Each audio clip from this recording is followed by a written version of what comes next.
Oh, there's a fancy message now. There is a new message. That's exciting. That's actually the biggest news I've had this week. Anyone watching won't have a clue what just happened. We've got a little message in our ears saying that this message was being recorded, which is great because it means that you guys can watch it. Yep. So, yeah, welcome back. Apologies to all of the fan out there that watches us that I wasn't on the call last week. Just manic and my actual job gets in the way sometimes. And Christina can't make it today for the same reason, so it's just me and Alex. Makes me look like I've always got so much time. Don't catch you at the right time to do these calls. Brilliant. So I guess one thing we could talk about is the shops are reopening. Well, a lot of them are reopening soon, so that should have an impact on e-commerce. But I don't know which way. I don't know if people want to go out and go to shops or people are so bored of being at home that they're desperate to get out. Yeah. All we do know is that we need everyone to spend as much money as possible. Yeah, that's the thing. I think it'll go either obviously it's going to go one or two ways, but I think it'll either improve sales in e-commerce even further than what they have been because people are going to feel more confident to spend. At the moment, with nothing open, there's a bit of a confidence hit in I shouldn't be spending because there is nothing open. I shouldn't be spending my money. If there is trade going on, then people will feel more comfortable in theory, or it will siphon sales away from e-commerce. I just can't predict which one. Yeah, well, I guess we'll find out and sort of start going out. To be fair, the only shop I have been to in 12 weeks now, is the pet shop, and that is for pet supplies, and that was twice. I've left the house twice in 12 weeks. That's terrible. It is really bad, isn't it, when you look back? Now I'm saying it's like out loud because I was with had an issue with my car and it got written off. So I was out stuck inside the house even before lockdown. Everything's opening. Car dealerships are open, so I can buy that, and it's quite interesting. There's lots of options for me to buy my car online, but I'm not comfortable doing that. That seems like a lot. That seems like a lot of money to spends on an online portal. Yeah. That is like, a lot. It should be fine. I'm not worried about sort of security or the payment gateways. I can check that they're all fine. But yeah, I just don't know. I think something that I'm going to pay that much money for. I just feel like I have to go and speak to someone. Yeah, it's madness? You have to check that it's got an engine. Just to make sure. I bought this, but I've only seen a picture from the side, and it's actually just like half a car. You don't know what bits are missing, you see. That's where Ford will get you. The thing is, I don't know enough about cars to be able to confirm that they do exist if I'm there seeing it in person either. Yeah, it's like, what if they give you a bad one? That's the thing that always going through my mind. I mean, realistically, none that is really going to be a problem. It's just I think it's just a tradition thing. You're just used to going to a dealership, speaking to a salesman, annoyingly, to buy a car. Yeah, that's always so the way. I'm the guy being like, yeah, that's decent seatbelt action, and that's a tire. Oh, it's that bonnet opening that people do. When people open the bonnet and check, it's like, what are you looking for? The missing parts. Jeez, I just feel a lot more comfortable doing that. But I've got to get myself to a dealership or something like that to try and buy a car. So I need to, at some point, things are starting to reopen. And I can go out and venture more. Start buying all the snacks that I was too ashamed to ask my girlfriend to buy when she does our weekly shop. Yeah, it's quite a steep actually. It's quite a steep start to spending again, Rob. You go from nothing to buying a car straight away, and then you'll get everything else. I'm a very boring person though, so I bought almost nothing during this lockdown. Oh yeah, absolutely. I've not needed to. No one's needed to buy anything at all. So yeah, it does change. Obviously, you got I guess it's just the individual shopping habits of people, as we'll keep doing more and more. But yeah, I'd be excited to start to reopen, and hopefully it's all done and done safely. I've got to add that sort of section in. You've got to be responsible, Rob. Yeah, I have to be responsible. I am in no way, shape, a doctor, and my opinion in such matters doesn't really matter because I am not someone who knows anything about the spread of viruses. No. No, I can give lots of opinions about retail and e-commerce because I want to. That is what we know. I don't want to confirm and say, yeah, that's definitely what we know. It is. I've been working it for a long time now. Just to confirm, we are not the WHO, but we can we can tell you about e-commerce. That's what people want us for, I'm sure. Yeah, one thing I want to bring up as well, and I've seen a lot of them lately on different social media platforms, is like paid advertisements, which then lead to products that don't exist or they're out of stock. And I just think that's madness. It is. Like, have you seen it?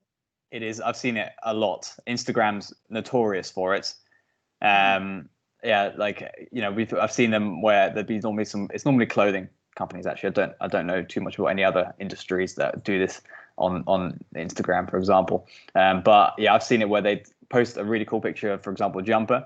You click onto it, and there is nothing but one option for a really obscure color in like extra small, and that's the only one. It just seems such a waste of firstly my time. I'm not too sure I treat the brand worse because of the inconvenience, as I know how it works. But ultimately, it's just a bit of an inconvenience on my end, and it's a big inconvenience in your PPC spending if you're the one that's sticking that front of the money. Actually, yeah, that's it. It's just, it seems like that would massively negatively impact the amount of amount of successful conversion traffic going through your site. It'd make your campaigns look like they're unsuccessful, but they're actually working really well. So yeah, it's something I've seen before. And it's fascinated me that it's still a problem, because it's been a problem for quite a long time, as far as I'm aware. Yeah, it is. It's really strange. Like, it just seems missed opportunities. Potentially, we're thinking about this all wrong, and we're just late to the party. But they could have worked so well that all their products have gone out of stock, and it's been the best social media advert ever. But not for the trend that I've seen, and I can't be for everyone. And I've seen the same ones day after day, where the product is still out of stock, where I click on it and be like, it was still not there. They've still got these active. So maybe it's just a case of trying to manage those feeds better, or setting up the feeds better to make sure that you're pulling the data that's accurate for your stock. Yeah, or just keeping track of what your stock is and then turning off PPC when you have nothing left to sell. I mean, it's not a bad thing to have sold everything, all the stock you've got. It's great news for a company, but there's no need to continue sinking money into advertising when there's nothing left to advertise. You know? Yeah. All it means is completely right. I've seen it loads for gym equipment and tools. Obviously, as you can tell, I'm wearing a black T-shirt which just has a grey pocket. That I'm not that fashionable, so I don't really get any fashion ads. Maybe I should be targeted. That was the obscure colour choice. You was. I think I've had this T-shirt for probably over a decade. Maybe 10 years ago, the single grey pocket. Yeah, that was I'd say it was 2010. Nothing wrong with that. It's very, sustainable. It's just another pocket. You never know what you're going to need it for. But yeah, I think it's a good piece of advice just to offer to anyone if you're doing social media ads and things like that. Mainly, if social media is getting hit so much harder at the moment with traffic, because people are still bored. You're not going out, and so you're just scrolling, and because people aren't doing so much, there's a lot of less content out there that would be more desirable, so people kind of just see the same things. So it's a good opportunity to really push it, but push it well. Yeah, it's just about execution, really. I mean, if it's successful, brilliant news. I mean, social media is working, but just execute it a bit better. It's so rampant. That's the only problem. It just seems like it's become a trend to just not keep on top of it, and I don't know. We won't know whose fault that would be, whether it's a company or the SC or the PPC agency and SEO agency that they got handling this. But somebody needs to be held accountable for it and just make it work better. It's a waste of money otherwise. But yeah, I mean, it's clearly an avenue that works well though. So it's definitely not something to be ignored or stifle. That there's a lot of money to be made through selling the right products through social media.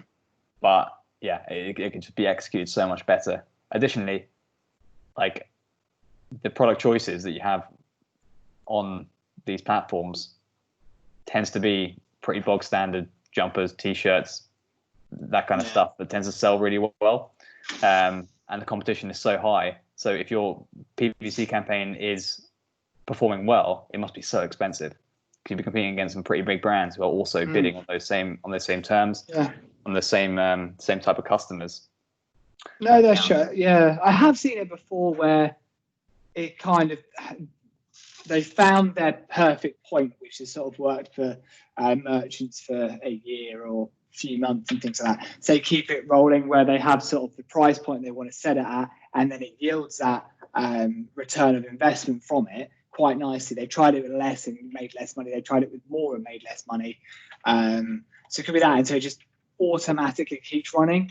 Mm-hmm. But during the word of the year, which is going to be unprecedented. During the unprecedented time, potentially it's something to turn your reflection to. We might be just too late to the party now as things are opening up and things hopefully start to go back to normal, although no concept of what normal is. But yeah, I think it's a good thing for us to moan about and just advise people to do better. It's a pretty easy target. It's a pretty easy target. No, brilliant. Cool. All right. Did you have anything else you want to moan about or bring up or suggestions? To be honest, e-commerce wise, not really. I mean, people have put a lot more focus onto it. So maybe I think a lot of things we were seeing people doing before that we would consider is wrong or not best practice. And actually, a lot of them are being resolved, or at least in the pipeline to be resolved, particularly with our clients. So generally speaking, it's actually hard to moan at companies who are now taking positive action and changing things and making it more effective and looking at the bigger picture with their sites.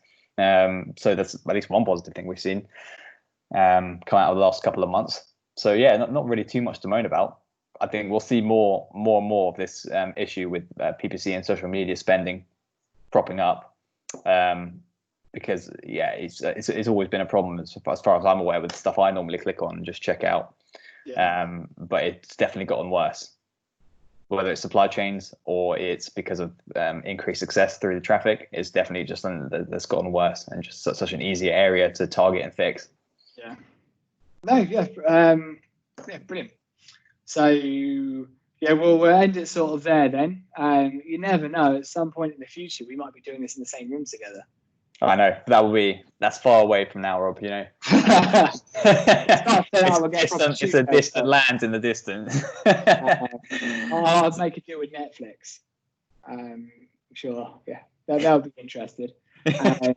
As every week, and I can't give the actual information, but check out the rest of the YouTube channel and things like that, and the content the Screen Pages pushes up.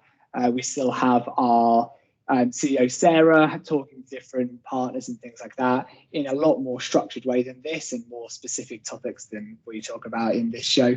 Yeah, that's it, right? Well, thanks for tuning in, and we will post another one of these next week.